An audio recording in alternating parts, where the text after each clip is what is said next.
안녕하세요. 대한민국 양육자를 위해 야심차게 준비했습니다. 양육자를 위한 아동 청소년 디지털 문화 정보 톡쇼 알고 싶다 디지털 알아야 한다 디지털 성범죄 RD의 MC 김현숙입니다. 반갑습니다. 안녕하세요. 네, 안녕하세요. 반갑습니다. 알디 MC 함께 보게 된 알베르토입니다. 반갑습니다. 자, 양육자들이 아동 청소년 대상의 디지털 성범죄에 대비할 수 있도록 지식을 전하는 프로그램이 나온다고 했을 때 저는 개인적으로 굉장히 반가웠습니다. 이건 굉장히 중요한 지식이잖아요. 제대로 된 정보, 스마트한 지식을 전하기 위해서 또 저희끼리 좀 부족한 감이 있어서 전문가분들을 모셔봤습니다. 노원 청소년 성상담센터의 추국화 센터장님이십니다. 안녕하세요. 안녕하세요. 반갑습니다.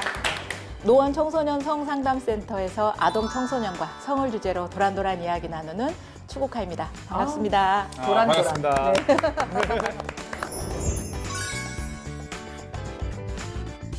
자, 다음 전문가분 또 소개시켜 드릴게요. 네, 변호사님. 네, 안녕하세요. 김병희 변호사입니다.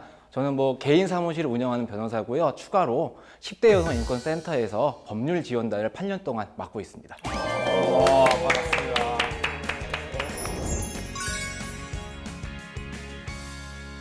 자, RD는 양육자를 위한 디지털 성범죄 예방 교육 프로그램인데요. 프로그램 섭외 들어왔을 때 우리 알베르토 씨도 네. 굉장히 좀 마음이 남달랐을 것 같아요. 저는 솔직히 양육자로서, 저도 부모로서 그렇죠. 드디어 이런 프로그램이 나왔구나라고 네네네네. 생각했어요. 왜요? 왜냐면 그전에는 학교 본역 관련된 프로그램도 그렇죠, 많고 그렇죠. 아니면 요즘 아이들이 디지털 미디어 어떻게 접근을 해야 되는지 이런 프로그램들이 많았는데 사실 양육자를 위한 디지털 성범죄 예방 프로그램 같은 거 처음 들어봤어요. 그렇죠. 근데 너무 심각한 문제고 꼭 알아야 되는 거니까 그렇죠. 너무 반가웠죠. 근데 사실 저는 관심은 많았지만 여기 올 때 약간의 양심의 가책은 있었어요. 왜요? 커밍이거든요. 그래서 네. 굉장히 취지는 좋고 관심이 있었지만 제가 이 프로그램에 과연 MC의 자격이 있나 이런 고민도 좀 있었어요. 이런 말씀 그냥 제작진들한테 비밀로 하는 게 낫지 않을까요? 비밀을 할 수가 없는 게 지금 시청자들은 우리만 보고 있지만 여기 다 깔려 있어요. 지금 제작진. 들킬까봐. 진행을 하다 들킬까봐. 아니에요. 이제 어떻게 깔아놓고. 보면은 저도 그래서 더 알고 싶어졌어요. 그렇죠. 네.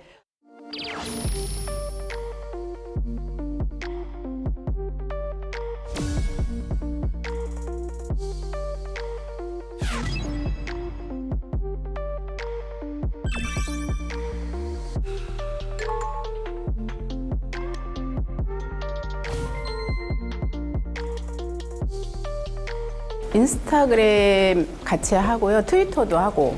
요즘은 필수품이고 그게 없으면 생활이 안 되는 걸로 알고 있어요. 저희도 마찬가지고 그거는요. 페이스북이랑 그리고 인스타그램, 그리고 틱톡. 카톡이나 페이스북, 인스타그램 요 정도 하고 유튜브 정도로. 친구들이랑 소통용으로 많이 사용하고 있는 걸로 알고 있어요. 사실 어릴 때는 같이 보고 막 이래서 같이 알았는데 이제 점점 엄마 보지 마, 엄마 모르잖아, 아이 저리 가봐 이런 게 점점 늘어나갖고 워낙 사회적으로 위험한 세상이다 보니까 마냥 통제를 할 수도 없고 대화 내용도 조금 궁금하기도 하고요. 또 혹시 나쁜 짓이나 아니면 학교 폭력 같은 게 그 대화 안에서 생기지 않을까 걱정이 돼요. 카카오톡이나 게임 같은 거, 틱톡들 이렇게 게임으로 이렇게 해서 모아둬서 게임 같은 거. 페이스북이나 유튜브 게임 같은 거 주로 하는 편. 거의 매일. 하루에 그냥 학교에 있는 시간 빼고는 웬만한 이상 거의 다 하는 것 같아요. 보는 재미로. 친구들이 올린 사진이나 영상 보거나 아니면은 페이스북 메신저로 친구들하고 연락하는 정도로. 지금 이제 디지털 네이티브 시대이다 이렇게 이야기를 하죠. 태어나면서부터 디지털을 만나고 향유하는 세대입니다. 사실 이걸 연령으로 제한할 수는 없고요. 2022년도를 사는 저희 모두가 사실 디지털 네이티브 세대가 아닌가 이렇게 보고 있어요. 요즘 대체적으로 5개 앱 이상은 사용한다. 5개 이상이라고 말씀하셨잖아요. 네. 사실 부모들은 사용하는 게 한 3개, 4개 정도 될 것 같은데 맨날 사용하는 게 아이들한테 디지털 네이티브이다 보니까 정말 너무 저희보다 훨씬 더 많이 쓰니까 그 빨라요. 빨라요. 빨라지고 말씀처럼 용량도 디지털 많아지고. 태어나자마자 그걸 접했잖아요. 우리 때는 또 약간 도토리 세대였거든. 우리가 싸이월드나 뭐 이런. 저희가 이제 그 시대를 겪었던 것처럼 네. 그 요즘 학생들에 대해서 너무 염려하지는 않아도 되는 게 네. 디지털 안에 있는 것도 사실은 소통이라든지 이런 정보들이 오프라인에서부터 시작된 것들이 확장됐다 이렇게 잘만 보시면 될 사용하면. 거잖아요. 그래서 우리가 이제 이렇게 오프라인에서 만났던 학교나 반 친구들하고 만났던 공간이 이렇게 디지털 세상까지 확장이 됐다 이렇게 생각하고 그 안에서도 소통하는 방법을 익히는 것이 네. 중요하다고 보여집니다. 우리나라 스마트 보급률 혹시 몇 프로나 될까요? 학생들이요? 아니면 네, 중학생이 95.9%, 아유, 거의 뭐 100%. 고등학생의 경우에는 95.2%에 달하고 있습니다. 다 있는 거죠. 네. 그러니까 저는 사실은 전화기의 용도로 스마트폰을 어쩔 수 없이 사줬는데 또 요즘 애들이 이게 또 막 매 24시간 제가 지켜볼 수는 없잖아요. 그러니까 참 그게 어려운 것 같아요. 다른 세상의 정보를 얻고 내가 필요한 것들을 빠른 속도로 얻을 수 있는 필수품이다 이렇게 봐야 되는 거죠. 특히 이제 10대 청소년 미디어 이용에서는 모바일 인터넷이 최고입니다. 그래서 텔레비전, PC, 뭐 인터넷, 라디오들을 다 제치고 월등하게 높은 비율을 갖고 그러니까 있습니다. 결론 안 추워도 보게 되잖아요. 저희는 사실 아이들한테 스마트폰 이렇게 식당 가도 안 보여주는데 뭐 하냐면 가끔 다른 테이블에 가서 남의 거 봐요. 그렇지. 그렇죠. 그러니까 사실 이 성범죄 관련된 것도 사실 내가 안 주니까 괜찮다라고 생각할 수가 없잖아요. 가끔은 역효과가 나는 게 저희 조카 같은 경우는 4학년인데도 이제 엄마가 이제 그걸 안 사줬어요. 그러니까 할머니 집에만 오면 아침 6시부터 눈을 뜨고 할머니 걸 들고 가서 얼마나 하고 싶은지. 그 역효과예요. 그러니까 이게 답이 없어요. 답이 없어. 진짜. 정말 답이 없는 것 같아요. 네. 그렇게 했을 때는 내가 적절하게 사용하는 법을 익히는 것이 아니라 네. 안 혼날 때 몰래 어쨌든 기회만 되면 본다 이렇게 가잖아요. 이제 그러다 보니까 저희가 정말 필요한 디지털 기기의 사용법이라든지 거기에서 나오는 부작용들에 대한 것들 이야기하거나 같이 대화할 수 있는 기회를 놓치는 거죠. 이렇게 못하게 막는 것이 우선이 아니라 정말 이 좋은 기기를 어떻게 잘 사용할까. 그런데 아무리 좋은 거라도 해악이 좀 있고 위험이 있잖아요. 근데 이게 또 우리도 어른도 어렵잖아요. 이거를 네. 그만 이제 끝 이렇게 한다고 알았어요 이렇게가 안 되거든요. 되잖아요. 참 어려워요. 근데 그게 이제 시간만큼 중요한 게 무엇을 보느냐인 거거든요. 그래요. 시간은 우리 아이가 뭘 하고 있는지 핸드폰 보고 있구나 그러니까 체크를 합니다. 근데 우리 아이가 과연 핸드폰으로 뭘 보고 있을까요? 정확하게 그런 통계나 그런 게 네. 있을까? 뭐 보는지. 네, 각 플랫폼별로 이제 이용 현황을 좀 살펴보면 청소년들이 가장 많이 사용하는 SNS 플랫폼이 저희 얼굴책 네, 진짜요? 64.7% 이렇게 됩니다. 또 이제 인별그램, 또 뒤이어서 이제 틱대화, 트윗 이런 것들, 또 텀블음 이런 것들을 이제 많이 순차적으로 보고 있거든요. 그래서 저희가 이제 양대 산맥이라고 얘기하죠. 인별그램이나 이제 얼굴책 이런 네. 것들이 있는데 둘 다 이제 글로벌 SNS로 이제 사진을 올리고 모르는 사람과 서로 사진, 일상을 이제 공유하는 이런 확장성이 큰 것이기 때문에 이 경우에는 디지털 성범죄도 많이 일어나고 있습니다. 그러니까 사용을 많이 하는 만큼 범죄율도 높아지는 것 같습니다. 그 틱대화나 이런 것들이 전 세계적으로 정말 큰 인기를 얻고 그렇죠. 있고요. 그렇죠. 특히 이제 아동 청소년들이 짧은 영상으로 이제 춤이나 우리 챌린지 이런 거 했잖아요. 그런 쇼폼들이 많이 올라오기 때문에 제일 좋아하긴 합니다. 그렇죠. 이제 그 안에서 이제 자극적인 영상 보면서 인별그램이나 뭐 틱땡 그런 앱은 사실 저희 어른들도 많이 쓰는데 그렇죠. 정말 다양한 콘텐츠 있잖아요. 네. 그러니까 그렇죠. 제가 걱정되는 게 우리 아이들나 뭐 축구, 야구 좋은 것만 봤으면 좋겠는데 이거저거 다 떼잖아요. 부모님이로서 안 봤으면 좋겠다는 이 동영상 접근할 수 있는 확률이 너무 많잖아요. 특히 이제 또 그 트위음 근데 이제 그 안에서 요즘 이제 일탈계를 통해서 음란물이 쉽게 검색이 된다거나 방송통신심의위원회 자료를 이제 분석한 결과를 보면 국내에서 주로 사용되는 6개의 플랫폼 가운데서 이제 트윗이 디지털 성범죄의 주요 유통 통로가 되고 있습니다. 사실 부모들은 게임 많이 안 하잖아요. 네네. 근데 게임 관련된 앱이 되게 많은데 뭐 있을까요? 또? 그렇죠. 학생들 사이에서 이제 주로 많이 쓰는 인기 앱이 그 SNS로 이제 디스코 이런 것들이 들어봤어요. 있습니다. 네, 트윗 이런 거 혹시 알고 계시나요? 들어봤는데 뭔지 잘 몰라요, 사실. 온라인 음성 채팅이 가능하고요. 영상을 주고받을 수 있다는 특징이 있습니다. 이제 그러다 보니까 성착취 영상물을 배포하기도 하고 이제 이걸로 인해서 이제 그 범죄가 이루어지기도 하기 때문에 주의 깊게 좀 봐야 합니다. 펴놓으려고 하는데 항상 음과 양이 존재. 그렇죠. 나쁜 네. 사람들 때문에. 좋게 사용하면 상관이 없는데 또 그리고요. 그래서 나쁜 의도로 정말 악용하려고 생각을 하면 쉽게 그 범죄를 저지를 수 있기 때문에 거기에 대한 제도 마련이 필요합니다. 거의 모든 SNS들은 사진이나 영상 보낼 수가 맞아요, 있으니까 맞아요. 그 사진이 그 영상이 뭔지 모르니까 다 위험성이 다 있는 것 같아요. 근데 아무래도 그 SNS 회사들은 사실 글로벌 회사다 보니까 이런 글로벌 회사들은 그 아동, 청소년 성범죄 예방해야 될 그런 조치가 좀 의무가 필요하죠. 그렇지 않을까요? 당연히 조치가 필요하죠. 당연히 필요할 것 같은데 없을까요 그런 거? 그래서 아무래도 사회적으로 좀 크게 문제가 되다 보니까 이 회사들도 좀 책임감을 느끼고 장치를 마련하긴 했는데요. 네. 우선 인별그램이나 얼굴책 같은 경우에는 14세 미만의 경우에는 가입이 불가능하게 했고 14세 이상의 경우에는 이제 결국에는 사용할 수 있다는 거잖아요. 인스타랑 얼굴책을. 근데 사용한다는 건 또 성인 유저한테 그 아동 청소년들이 노출된다는 것을 의미합니다.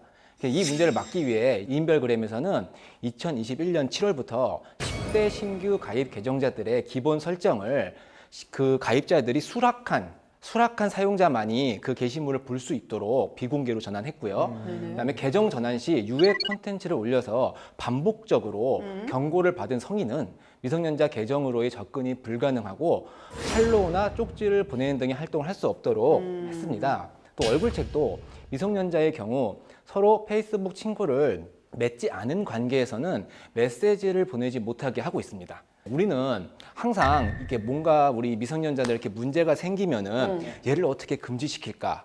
이걸 어떻게 하지 못하게 막을까? 항상 이거에 대해서 고민을 해왔다고 저는 보거든요. 그렇죠, 근데 애초에 우리가 아동 청소년을 보호한다는 입장에서 본다면은 네. 이들이 이 프로그램을 만들 때 아동 청소년이 사용할 수 있도록 프로그램을 했다면은 그 아동 청소년을 보호할 수 있는 프로그램 역시 같이 두어서 그렇죠. 건전하게 사용할 수 있도록 그 자체에서 만드는 게 그리고 그렇게 만들도록 법제화를 하는 게 훨씬 더 중요한 전 문제라고 생각을 합니다. 이걸 좀 책임을 졌으면 좋겠어요. 근데 이거를 막기 위해서 그래도 나름대로 국가에서 운영하는 것들도 좀 있을 것 같은데요, 센터장님? 네, 사회적 안전망이라고 이야기하는 것들이 네. 있죠. 그래서 청소년 매체환경 운영센터에서는 여기에 대한 걸로 해서 이제 영상이나 음악, 웹툰 등에 대해서 유해 매체들을 체크를 하고 거기에 대한 단속을 합니다. 그래서 연령 제한도 걸고 네. 또 유해 매체에 대해서 삭제를 제한하기도 하고 이런 것들을 하고는 있는데 사실 너튜브 통해서 올라오는 것만 해도 하루에 그 몇백만 개가 맞습니다. 되잖아요. 그러니까 그걸 다 감당할 수는 없는 거고 영상뿐만이 아니라 뭐 웹툰이나 음영까지도 다 해야 되기 때문에 대단한 무리가 있는 거죠. 그렇다 보니까 안전망이 이제 충분히 구축된 상태다 이렇게 하기는 어렵고 이 원인을 그래서 하지마로 가면서 이제 충분하지 않으니까 네가 주의해로 가는 인식들이 좀 체계화되는 건 필요할 것 같습니다. 맞습니다. 디지털을 매개로 한 미성년자 대상 성범죄가 심각한 수준인 것으로 나타났습니다. 전체 아동 청소년 대상 성범죄는 전년도보다 줄었지만 디지털 성범죄는 오히려 증가 추세입니다. 채팅앱과 SNS를 통해서 성착취물 제작은 물론 성매수와 성매매 알선 등 오프라인 성범죄로까지 이어지고 있습니다. 성폭력 피해자 연령도 지속적으로 낮아져 지난 2016년 23.6%였던 13세 미만 피해자가 2019년엔 30.8%까지 증가했습니다. 특히 디지털 성범죄 피해자는 13살부터 15살에서 가장 많았습니다. 하지만 범죄자 중 절반은 집행유예 선고받아 징역형의 처한 비율은 36.3%에 불과했고 통신매체 이용 음란죄는 집행유예 비율이 62.5%에 달했습니다. 아, 충격이 심각하네요. 예. 심각하죠. 정확하게 좀 짚어주실 수 있을까요? 그냥 일반 사진인가요? 아니면은 뭐 노출 위험인가요? 정확하게 좀 이거 어떻게 되는지. 이제 우선은 이제 디지털 성범죄가 무엇인지에 대해서 명확하게 한번 그렇죠. 네, 그렇죠. 한번 아, 짚어주세요. 그거 궁금합니다. 디지털 성범죄는 카메라 등 디지털 기기를 이용해서 신체를 촬영하거나 촬영물을 이용하여 유포, 협박, 강요, 저장, 전시 등의 행위를 하는 건데요. 이제 현재 범죄로 규정된 디지털 성범죄는 네. 성적 목적을 위한 불법 촬영, 성적 촬영물 비동의 유포, 사진 합성, 성적 괴롭힘, 인터넷 성매매, 알선 광고, 몸캠, 피싱, 또 통신 매체를 이용한 음란 행위 등 사이버 공간에서 성범죄를 포괄하는 개념입니다.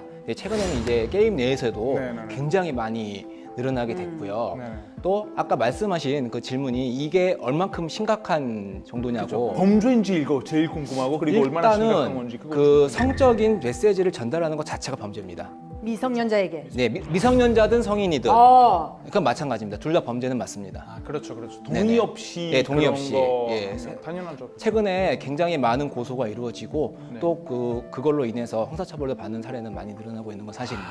디지털 성폭력 같은 경우는 휴대폰, 온라인 등의 매체를 활용해서 전 연령이 접근성이 높은 거잖아요. 네. 그래서 이제 피해 촬영물을 소비하는 다수의 익명 동조자들로서 범죄에 대한 인식이 낮았을 때 이제 폭력이 발생을 하게 됩니다. 그래서 사소한 것에 대한 이제 자각 이런 것들이 필요한데 우리가 불법 촬영물이다라고 했을 때는 그 뒤에 피해자가 있다는 걸 생각을 하셔야 되거든요. 맞아요. 근데 이제 잠시 놓치는 것이 뭐냐면 나는 영상으로 보고 있지만 나는 글로 읽고 있지만 이 현장이 그대로 있었다. 그럼 그 현장에서 상처받거나 침해받은 사람이 피해자 있다는 있는 거죠. 거거든요. 그래서 거기에 대해서 명확히 이거는 범죄이다라는 설명을 해줘야 되는 것들 거다. 판단하는 것처럼 불법 촬영물에 대한 그런 인식들이 높아져야 되는데 아직은 그 성인지 감수성에 대한 것들이 좀 낮다고. 그래서 저희 정말 우리 어른들은 이 제대로 된 인지 감수성 있어야 아이들도 그거 보고 좀 올바른 그런 성의식이 생길 수 있을 것 같아요.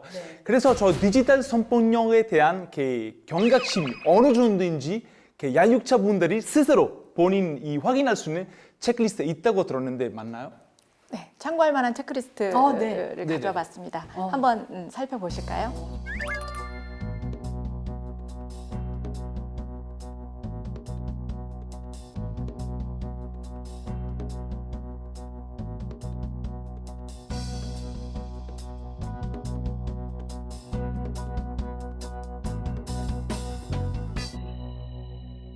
체크하신 결과 어떠신가요?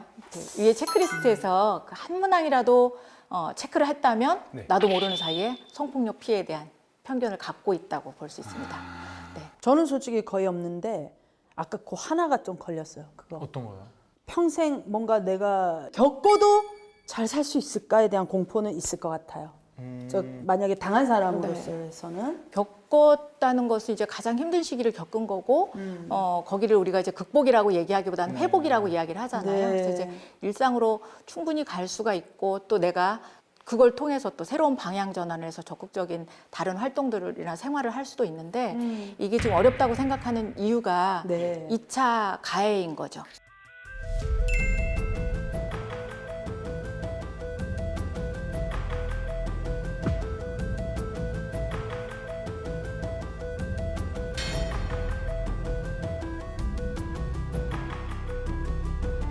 랜덤 채팅 앱에 들어가면 그런 애들 많아요. 모르고 달래주고 말 좀 들어주면 해달라는 대로 다 해주더라고요.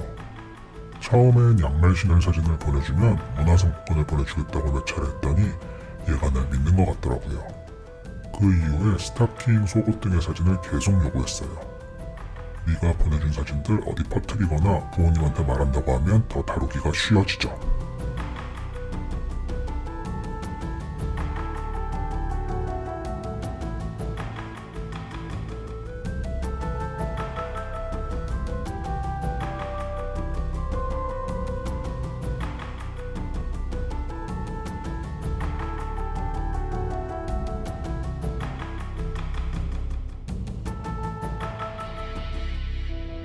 우리 아이들이 처음부터 그 의도를 알고 한 게 아니에요. 근데 뭘 주겠다 이러면 이 친구들은 또 이렇게 하거든요. 혹시 몇 가지 조금 구체적인 사례를 말씀해 주실 수 있어요? 특히 페이스북을 통해서 좀 많이 유입이 돼요. 페이스북으로 바로 다이렉트로 가가지고 너 내가 아는 누구 같은데? 그래. 네 이름, 보이죠? 너 이름 말해봐. 뭐 이런 식으로 한다든지 아니면 보니까 뭐 이쁜 것 같아요. 뭐 이름 좀 말씀 좀 해주세요. 뭐 이런 식으로 처음에는 마치 악의 없는 채팅을 나눈 것처럼 진행을 해요. 그러니까요. 근데 어떻게든 간에 이 사람의 인적사항을 알아내는데 이름을 만약에 모른다면은 그 사람의 신체적 특징 아니면 어느 동네를 사는지 또 어느 학교에 어느 학과인지 이런 것까지 일단은 알아내요. 그래서 그걸로 이제 어느 정도 이 사람이 누군지를 알아낼 수 있는 정도의 정보가 모였다. 그럼 그때부터 이제 무리한 정보를 막 요구하는 거죠. 그러니까 누군가가 내 자녀에게 갑자기 신상 정보를 꼬치꼬치 캐묻는 화면을 보신다면은 일단 그 자녀를 주의 깊게 살펴보셔야 됩니다. 최근 이런 디지털 성범죄에 관련해서 서울시 교육청과 여성가족부가 정리한 예방법이 있습니다. 네. 양육자분이 이 아이와 함께 이를 보고 이야기를 나누면서 네. 내용을 아이와 함께 숙지하면 좋을 것 같습니다.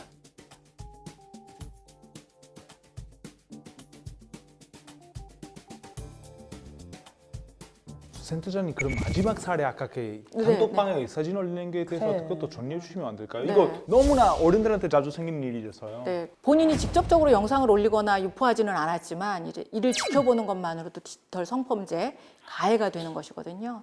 이렇게 상당수의 학생들이 본인이 뭔가를 따로 하지 않음에도 단체 대화방이나 또는 친구들끼리 단톡방이 워낙 많아서. 네, 대화나 학교 생활에서 이런 가해나 피해를 보게 되는 경우가 있습니다. 어떻게 태도를 좀 취해야 될까요? 이럴 때는 좀 양육자가 아동 청소년과 이와 관련해서 이제 대화를 나누면 좋을 것 같은데요. 네. 단체 대화방에서 친구가 이렇게 할 경우에 같이 동의를 하는 것만으로도 디지털 성범죄에 가담하는 행위가 된다는 것을 이야기해주고 적절한 행동을 함께 이야기 나누고 대응하도록 하면 좋겠죠.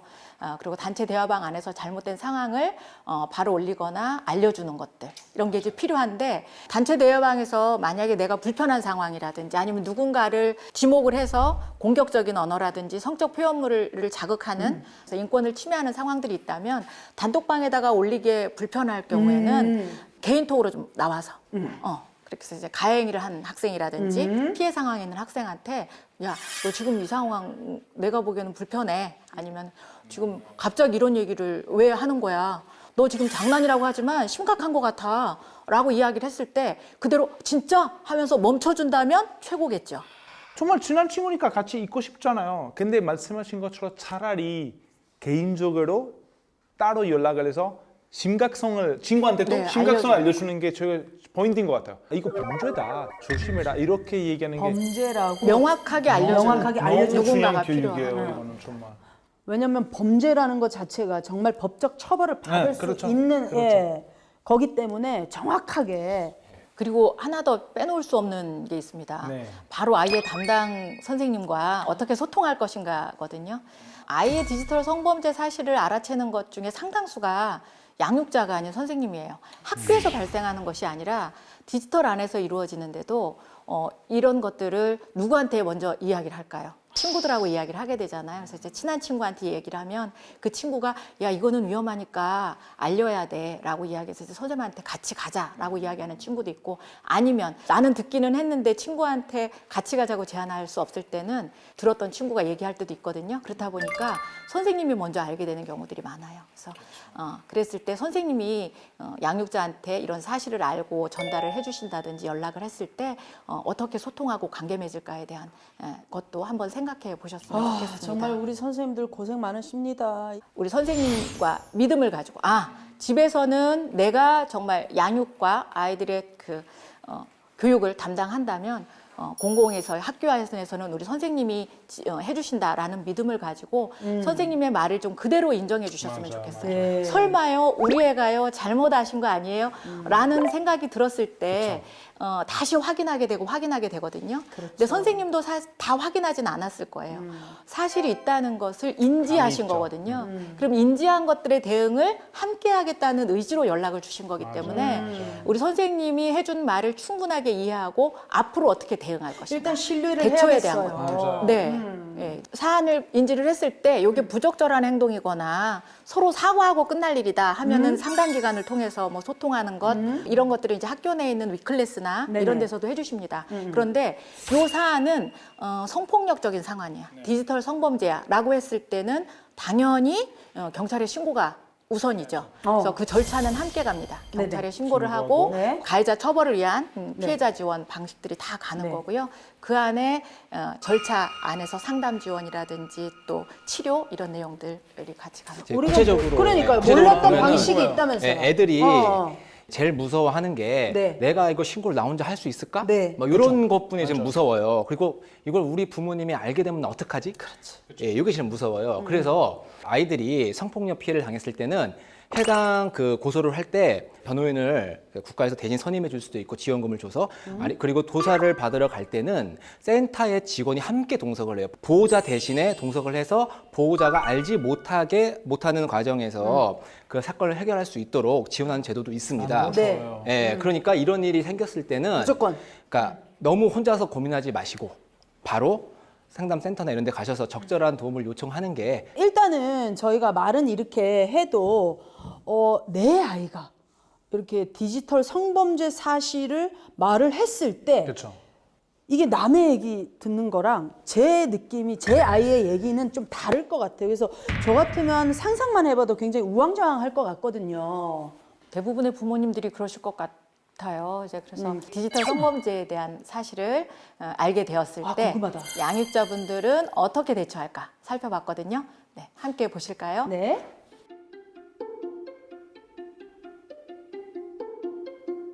엄마, 내가 친구 사진이 웃겨서 편집해서 약간 학교 게시판 이런 데 올렸는데 학교 게시판에? 친구가 기분이 나빴나 봐. 학교에 이걸 말해서.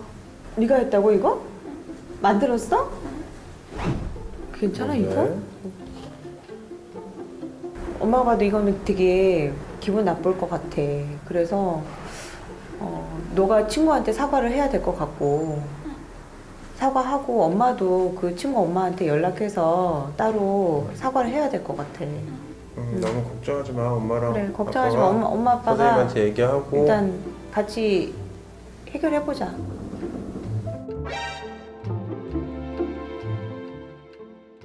엄마, 내가 그 게임하는 거에서 어떤 사람이랑 서로 친해져서 학교 궁금하다 해서 말해주고 학교까지 막 찾아오고 그 사람이 데려다 준다고. 게임상에서 만났다고? 응. 근데 널 데려다 준다고? 자꾸 데려다 준다고 하고 집 가자 하고. 핸드폰으로 그랬다고? 핸드폰 줘봐봐. 아까 그 게임 열어 줘봐봐. 너 이런 걸 그 사람한테 보냈어? 응. 이런 걸 보내니까 그렇지.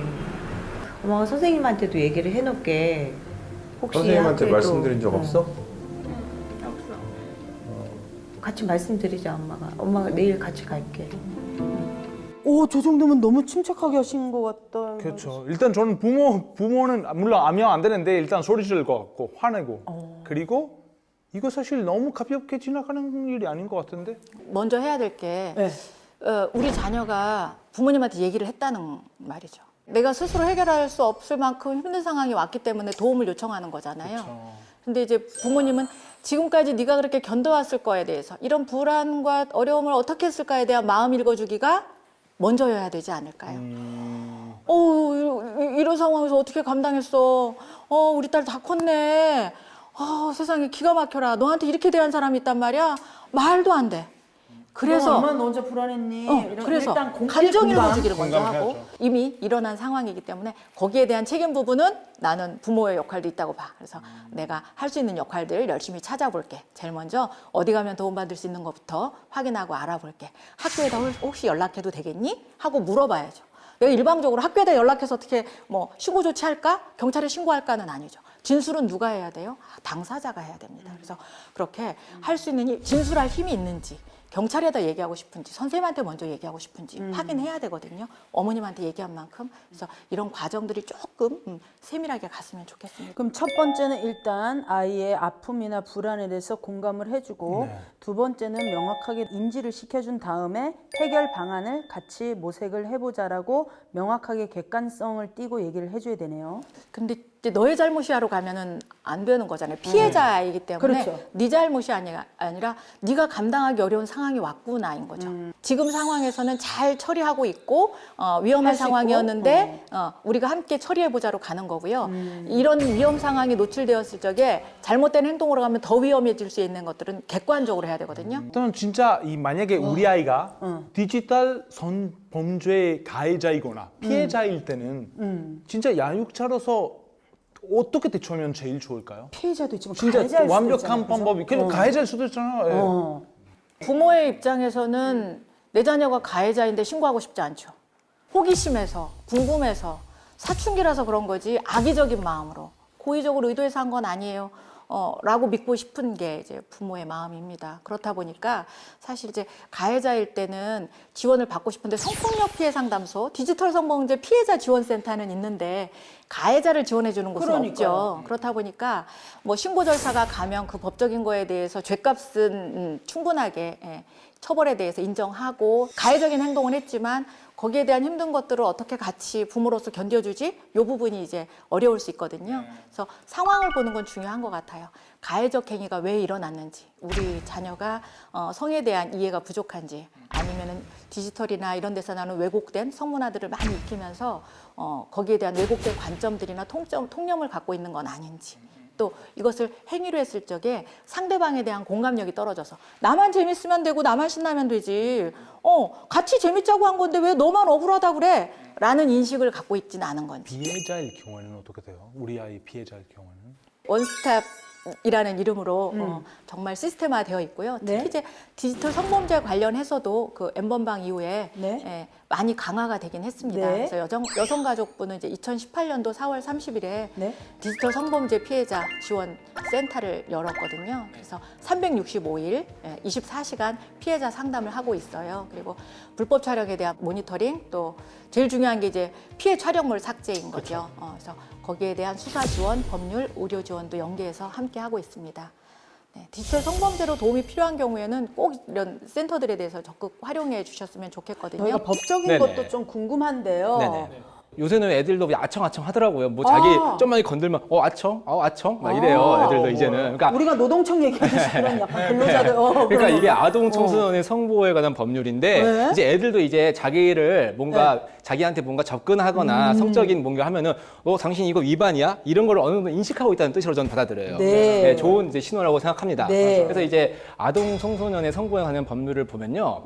되게 심하게 처벌을 해요. 다른 그래야죠. 법들에 비하면. 그러니까 먼저 성착취물을 제작하는 경우에는 5년 이상의 유기징역인데 5년 이상이라는 건 5년부터 30년을 말합니다. 그러니까 5년, 30년까지 형이 정해질 수 있는 거예요. 그리고 이 촬영물을 영리 목적, 그러니까 판매 목적, 그러니까 돈 벌기 위해서 판매 대여하는 경우에는 또 역시 5년 이상의 징역형에 처하고요.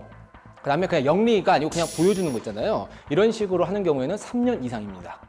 그리고 성착취물이라는 것을 알면서도 보면 1년 이상의 징역형에 처하게 됩니다. 문제는 이거를 그대로 적용하는 문제죠. 그러니까요. 이대로 적용하는 문제입니다. 30년이 되는 경우는 거의 못 받고. 거의 없으니까요.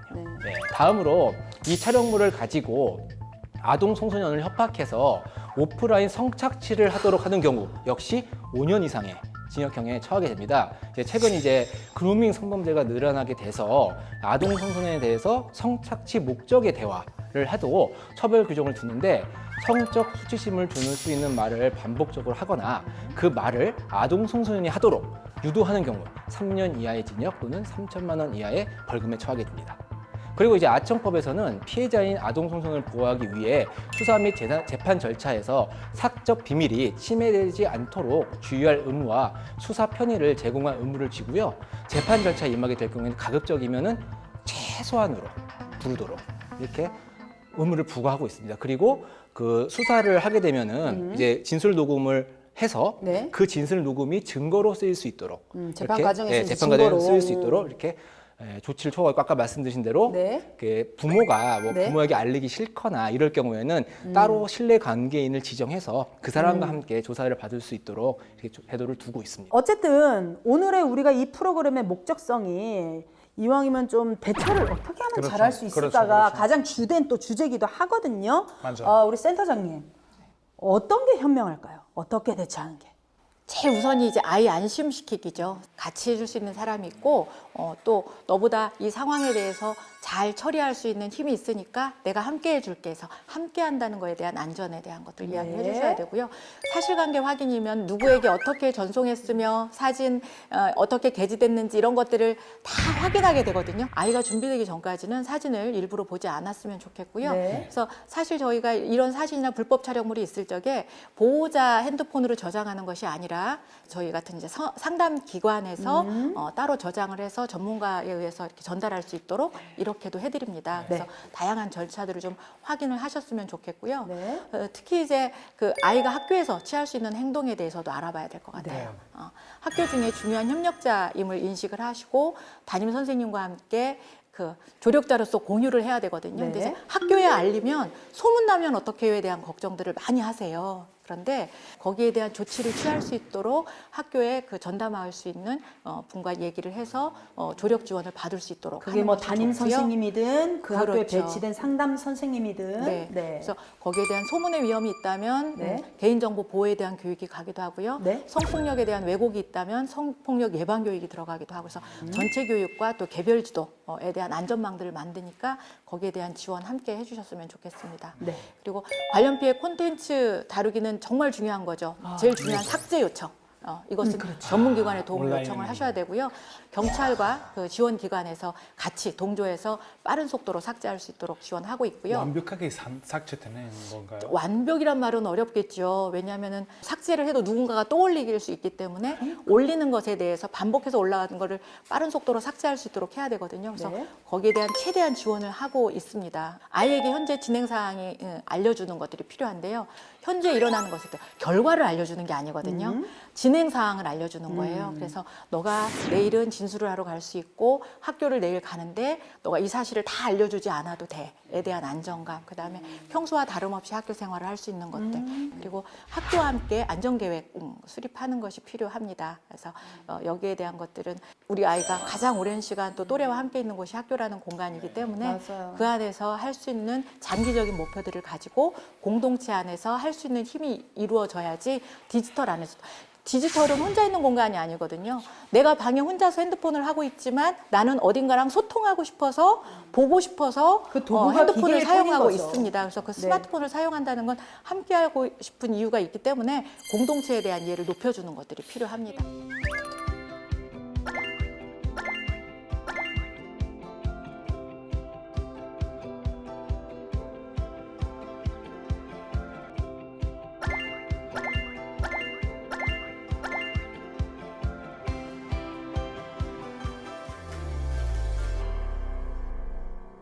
짧은 시간 이렇게 이야기를 하면서 95년도부터 성폭력 피해 지원을 하고 있었던 것 같습니다. 그래서 그 시기에 있었던 그 피해 상황과 디지털 성범죄가 이렇게 만연해 있다고 얘기할 만큼을 보면서 아무리 법제화가 되더라도 인식이 바뀌지 않으면 가해자는 의도돼서 힘을 가지고 하는 거기 때문에 범죄는 계속된다 이렇게 보여집니다. 그래서 거기에 대한 대응은 피해 당사자야 네가 피해자 안 입도록 주의를 해야지 핸드폰 함부로 쓰면 안 돼에 대한 지도를 하는 것보다 정말 사회적으로 인식이 바뀌고 이런 큰 잘못을 한 사람이 있다면 강하게 처벌하고 또 처벌로만 끝나는 것이 아니라 가해자들이 쉽게 아동 청소년에게 다가가지 않도록 하는 안전망 구축 이게 가장 필요하다는 생각이 들었습니다. 맞습니다.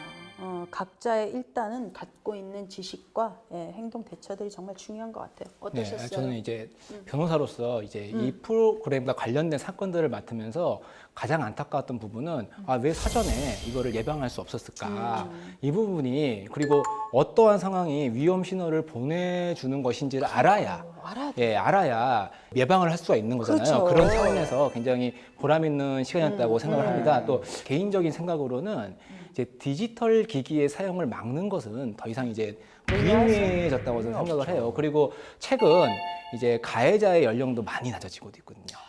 예, 그렇기 때문에 한계가 있어요. 막는 것은. 그러니까 무조건 금지하기보다는 우리가 어떻게 사용할지에서 더 심도 있게 교육하고 위험이 다가오거나 위험이 감지되었을 때 어떻게 행동해야 되는지에 대해서 논의하고 알리는 게 중요하다고 생각합니다. 그리고 끝으로 지금까지는 이제 프로그램의 사용자의 위치에서만 문제점과 해결 방안을 고민을 해봤는데 이제 거대 기업이 이제 AI에게 감시 의무를 맡겼다고 우리는 책임 다 했다 이게 타당한지 그리고 미성년자 가입을 금지시켰으니까 우리는 조치를 다 했다 이걸 타당한지 이거에 대해서 한번 우리도 좀 문제점을 지적하고 그들한테 이제 감시 의무를 법제화할 수 있도록 우리도 계속 제안하고 의견을 제시하는 것이 중요하다고 생각합니다.